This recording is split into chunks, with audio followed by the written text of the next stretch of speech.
My name is David McMaster, and this is Mac on Tobac. Mac on Tobac is commentary on the toll tobacco is taking on those dependent on nicotine from tobacco products, their families, and the community. Most of us don't know how many Americans are dying from tobacco. We may know somebody who is sick with emphysema, lung cancer, or heart disease.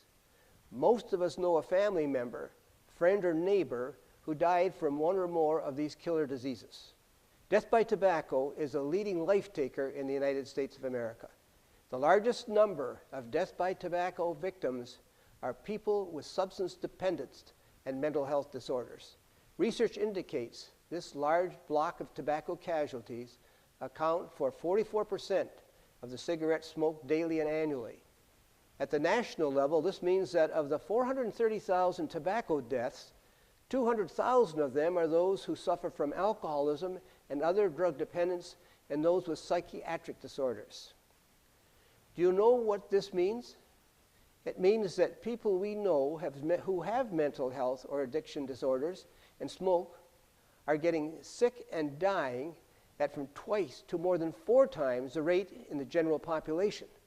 No other legal product comes anywhere close to killing Americans like tobacco does. Americans who die from tobacco lose up to 25 years of their expected lifespans. What does it do to a family when dad, mother, grandparent, uncle, aunt, nephew, niece, or our children get sick and die from tobacco, whether it is 5 years, 10 years, or 25 years before their time? The family is devastated. Nobody can be replaced. These are tragic losses and produce grief and even fear.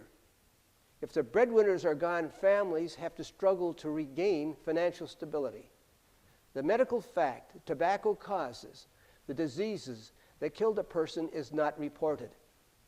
It is more acceptable to say the person died from a medical condition than to include tobacco as a causative factor in the disease and death. Recently, a friend died from lung cancer.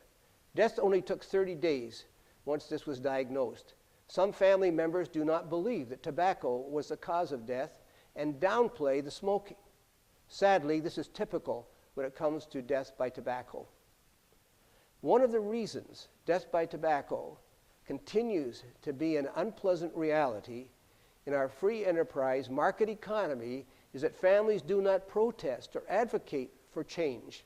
So legislators do not fund harm reduction programs at the recommended levels.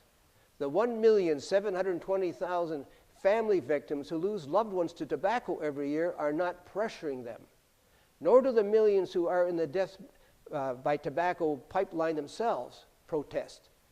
If the annual death toll is 430,000 Americans, this means there are millions with emphysema, lung cancer, and heart disease who are sick now and will get sick as their smoking causes them to get these diseases.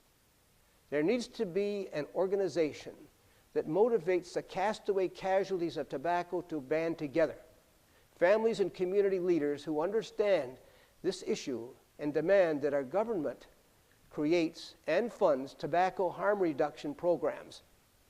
Our government's public health programs need to provide better treatment options for those dependent on nicotine.